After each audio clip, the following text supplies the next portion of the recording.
serangan brutal di Purbalink. Kesimpulan pertama, bagi pemain biasa, mereka tidak bisa menang, tidak bisa mencari, tidak ada gambar, tidak ada orang, hanya bisa mundur. Kecuali kamu punya teknologi pembersihan peta yang stabil, atau kamu tidak kekurangan half coin. Jika tidak, bermain seperti ini hanyalah siksaan murni. Pertama, mari kita bicara tentang kekuatan streamer. Purba telah mundur setelah membersihkan peta 9 kali berturut-turut. Rata-rata, dia bisa mengalahkan 3 orang per pertandingan. Streamer Purba Brutaling belajar dari Kutji. Sudah bermain hampir 2 hari dan belum masuk ke mode ruangan hitam seperti itu. Di pagi hari, saya bertemu 4 tim yang bersenjata lengkap. Teknik saya seharusnya di atas rata-rata pembersihan peta. Di sini, saya hanya akan membahas 3 aspek, mencari mobil besar. Ini semua adalah pandangan pribadi dari UP. Sayang, Purba sebenarnya tidak terlalu menghasilkan. Setelah membersihkan seluruh gedung administrasi, kontainer, dan memecahkan es, hanya sedikit kontainer yang menghasilkan uang. Sudah 2 hari. Streamer belum pernah melihat peti emas berkali-kali. Lalu ada pertempuran. Masalah paling serius bukanlah tidak bisa menang, tapi benar-benar tidak bisa menemukan orang. Streamer menggunakan tikus kecil, menyapu area di sekitar gedung administrasi berulang kali. Begitu ada yang menarik tuas, dia bergegas menangkap orang. Begitu ada suara langkah kaki, dia langsung menyerbu. Begitu melihat orang di jendela, dia mengejar. Dengan cara ini, streamer hanya bertemu 4 orang dalam satu pertandingan. 2 petugas lari, 1 bajingan D-Wolf, 1 serangan 3 pot itu biasa. Bajingan D-Wolf masuk melalui lingkaran mekanis. Kemampuan menembaknya umumnya tidak buruk, tapi kesadarannya tidak cukup, jadi mudah untuk menyerang dari belakang. Selanjutnya adalah tim serangan yang bersenjata lengkap. Video Kutji mengatakan tingkat peluru purba tertinggi adalah 3 lapis. Tidak bisa membunuh seketika. Jadi relatif adil.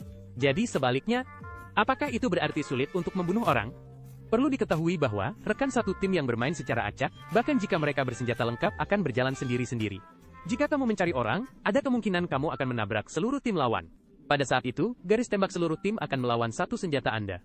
Anda tidak bisa memakai pelindung dan tidak bisa membunuh 1 orang dalam 1 magasin. 2 orang lawan menekan secara bersamaan atau bermain rotasi.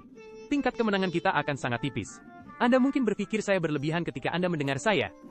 Tapi dalam permainan yang sebenarnya, biasanya tidak ada informasi sama sekali. Lawan menyusup di dalam gedung administrasi. Kita tidak punya ruang manuver, atau toleransi kesalahan. Dan setelah serangan tanpa henti, intensitas kita semakin tinggi. 3 jaket tahan angin di awal mungkin lebih mudah dihadapi, sampai tim Luna di Wolf, Fyron. Setiap orang yang berdiri sendiri memiliki tingkat keterampilan yang sama dengan Anda. Dan pemulihan pelindung dan darah kita membutuhkan waktu sekitar setengah menit.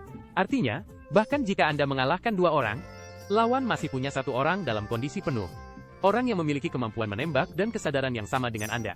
Di matanya, Anda tidak berhelm dan tidak berpelindung. Saat menyerang karena takut mati, ini adalah situasi yang sering dihadapi. Persiapan dan catatan pertempuran saya tidak buruk. Sekitar 800.000 masuk per pertandingan. Setengah tas T1, 3 lapis, 2008, 3 lapis obat, 2 kantong, pemelihara anti-web. Tapi dari begitu banyak pertandingan, yang paling menguntungkan hanyalah 1 tenglong yang dimodifikasi penuh. Seringkali, uang untuk amunisi saja tidak cukup. Yupi paling kesal dengan AI di gedung administrasi. Suara langkah kaki tidak berhenti, tidak peduli seberapa keras dibersihkan. Tidak ada habisnya. Terima kasih Yupe, Luna hampir frustrasi oleh AI. Kemudian beralih ke tikus kecil, menyapu seluruh gedung dengan pembunuhan beruntun. Saya melihat di bagian komentar video Kutji, kebanyakan orang memiliki sikap positif terhadap serangan brutal purba. Tapi ini jelas merupakan strategi di mana kebanyakan orang merugi dan hanya sedikit orang yang tahu. Di peta kabut hitam, sebagian besar orang di gedung administrasi ditendang, bukan? Bukan mundur setelah membersihkan peta seharga 6 juta. Tidak hanya memakan waktu, tetapi ambang batasnya tinggi, dan keuntungannya kecil. Selain itu, pandangan intinya, bahwa bermain lebih menyenangkan daripada pembersihan peta tidak dapat dipertahankan. Mengapa serangan brutal di peta pembersihan terasa menyenangkan? Saya pikir pada titik ini, semua orang memiliki jawabannya. Kelemahan Daba adalah keunggulan peta pembersihan. Peta pembersihan lebih mudah menemukan orang, titik kemunculannya relatif tetap. Rute juga terstandarisasi. AI, di area inti, relatif sedikit. Gangguan suara langkah kaki tidak banyak. Pasukan Haafs, biasanya tidak berlarian. Dan bisa terlihat sekilas. Karena jumlah orang yang memasuki area inti sudah cukup banyak. Banyak pasukan kecil telah dibersihkan seketika. Peta pembersihan sulit untuk mundur dan kosong. Ditambah dengan petugas yang memblokir titik mundur. Jadi sulit untuk menemukan desersi di tengah permainan. 2 hari terakhir membuatku lelah. Akhirnya mengerti mengapa perancang menambahkan Winged Legion dan memperkuat tikus kecil. Dan mengapa membatasi kondisi mundur di peta tingkat tinggi. Ini agar pemain lebih mudah bermain dan lebih sulit mundur. Bagaimana mengatakannya? Ini memang ramah bagi pemain serangan di peta ringan. Tetapi perancang mungkin tidak terlalu mempertimbangkan basis pemain Delta Force. Kembali ke kesimpulan. Kemampuan serangan Purbaling Winged Legion.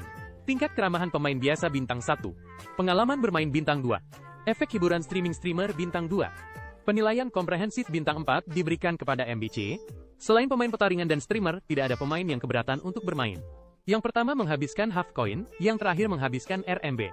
800.000 persiapan cukup untuk memodifikasi 3 meriam kaca besar dan prajurit untuk mengalami perjudian petaringan. Mengapa datang ke ruang hitam purba untuk menjadi mangsa petaringan? Saya kira beberapa orang akan berkata, saya bajingan, masuk dan bertaruh kecil untuk menang besar. Bajingan bisa masuk ke ruangan hitam dan mengalahkan tim bersenjata lengkap. Kalau begitu Anda pasti memiliki kekuatan petaringan. Di sini, saya pasti mendukung Anda untuk bertaruh kecil, untuk menang besar dan mengalahkan